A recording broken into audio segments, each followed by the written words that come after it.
নমস্কার বন্ধুরা, মৌসুমি kitchen and ব্লগে আপনাদের সবাইকে স্বাগত। আজ আমি কলমি শাকের সাথে মাছের মাথা ও তেল দিয়ে একটি দুর্দান্ত স্বাদের রেসিপি আপনাদের সাথে শেয়ার করব।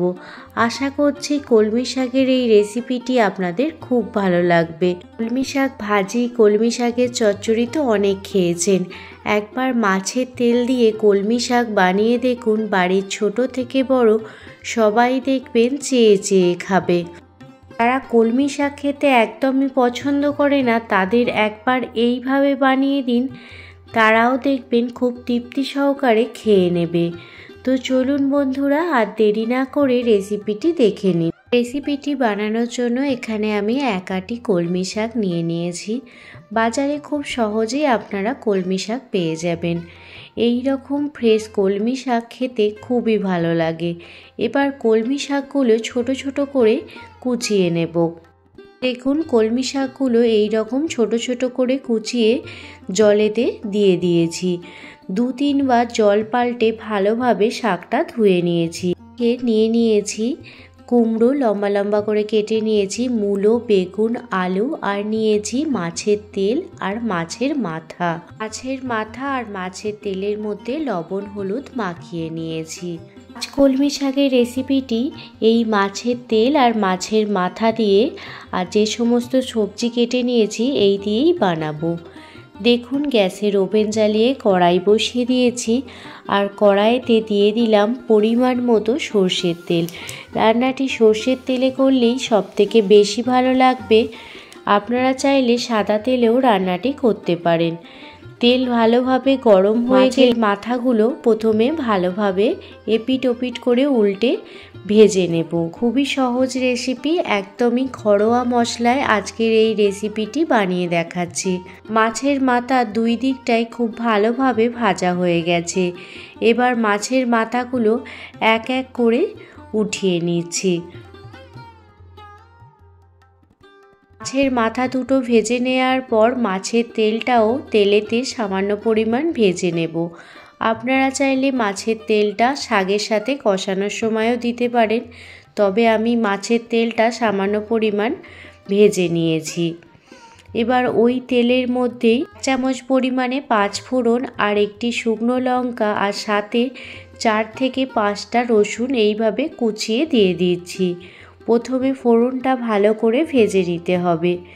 ফোড়ন থেকে সুগন্ধ বের হতে শুরু হলে এর মধ্যে ছোট ছোট করে কেটে রাখা আলু, কুমড়ো, বেগুন আর ছোট করে কেটে রাখা মূলো দিয়ে দিলাম। এবার সমস্ত সবজি প্রথমে ভালোভাবে ভেজে নিতে হবে। সবজির মধ্যে যাতে লবণটা ভালোভাবে ঢুকে যায় সেই জন্য স্বাদ মতো লবণ দিয়ে দিচ্ছি। আর সাথে দিয়ে দিচ্ছি 1 চামচ পরিমাণ হলুদ গুঁড়ো। লবণ আর হলুদ দিয়ে সবজিগুলো ভালোভাবে ভেজে নিচ্ছি। সবজিগুলো ভালোভাবে ভাজা হয়ে গেলে এর মধ্যে একটি মিডিয়াম সাইজের পেঁয়াজ দিয়ে দিচ্ছি। পেঁয়াজটা একদম শেষে দেবেন, কারণ পেঁয়াজটা বেশি করে ভাজার কোনো প্রয়োজন নেই। একটি মিডিয়াম সাইজের পেঁয়াজ ঝিরি করে কেটে দিয়ে দিলাম। সাথে যে মাছের তেলটা ভেজে রেখেছিলাম সেই মাছের তেলটা দিয়ে দিলাম। সবজির সাথে মাছের তেল আর পেঁয়াজ ভালোভাবে কষিয়ে নিচ্ছি। ভালোভাবে কষানো হয়ে গেলে এর মধ্যে কলমি শাক দিয়ে দিচ্ছি। অবশ্যই কলমি শাক রান্নার ক্ষেত্রে শাকটি 2 থেকে 3 বার ভালোভাবে জল দিয়ে ধুয়ে নেবেন, কারণ কলমি শাকে প্রচুর পরিমাণে ধুলো বালি লেগে থাকে। তো শাকটা ভালোভাবে না ধোয়া থাকলে অনেক সময় বালি থেকে যেতে পারে, ফলে শাকটি খাওয়ার সময় খুব একটা ভালো লাগবে না। তো সেই জন্য কলমি শাক রান্নার ক্ষেত্রে অবশ্যই শাকটা 2 থেকে 3 বার খুব ভালো করে ধুয়ে নেবে। শাকের সাথে সমস্ত সবজি ভালো করে মিশিয়ে নেব। দেখতেই পাচ্ছেন শাকটা কমে কতটুকু হয়ে গেছে আর চারপাশ থেকে তেল ছাড়তেও শুরু হয়ে গেছে। এই পর্যায়ে লবণটা চেক করেছিলাম আর কম মনে হয়েছিল, সেই জন্য স্বাদ মতো লবণ দিয়ে দিলাম। সাথে দিয়ে দিচ্ছি 1 চামচ পরিমাণ চিনি স্বাদের ব্যালেন্সের জন্য। কলমি শাকের চচ্চড়িতে সামান্য মিষ্টি দিলে খেতে ভীষণই ভালো লাগে। আর শেষে মাছের মাথাগুলো দিয়ে দিচ্ছি। আপনারা মাছের মাথাগুলো কষানোর সময়ও দিতে পারেন, তবে এই রকম শেষে মাছের মাথাগুলো মিশিয়ে দিলে খুবই ভালো লাগে খেতে। মাছের মাথাগুলো হাত দিয়ে ভেঙে দেওয়ার পর দেখুন শাকের সাথে মাথাগুলো মিশিয়ে দিলাম। খুবই সহজ রেসিপি, ঘরেতে থাকা সামান্য কিছু উপকরণ দিয়েই তৈরি হয়ে যায়। আর একদম শেষে দিয়ে দিলাম 1 চামচ পরিমাণ ধনে গুঁড়ো।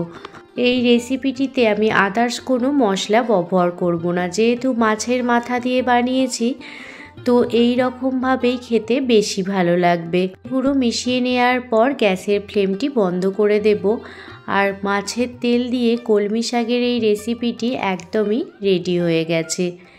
গরম ভাতের সাথে দুর্দান্ত লাগে, আর কিছুই লাগে না যদি কলমি শাকের এই রেসিপিটি থাকে। মাছের মাথা ও তেল দিয়ে কলমি শাকের এই রেসিপিটি আপনাদের কাছে কেমন লাগলো আমাকে অবশ্যই কমেন্ট করে জানাবেন। যদি ভালো লেগে থাকে প্লিজ একটি লাইক, কমেন্ট, শেয়ার এবং সাবস্ক্রাইব করে আমার পাশে থাকবেন। সবাই ভালো থাকবেন, সুস্থ থাকবেন, সাবধানে থাকবেন।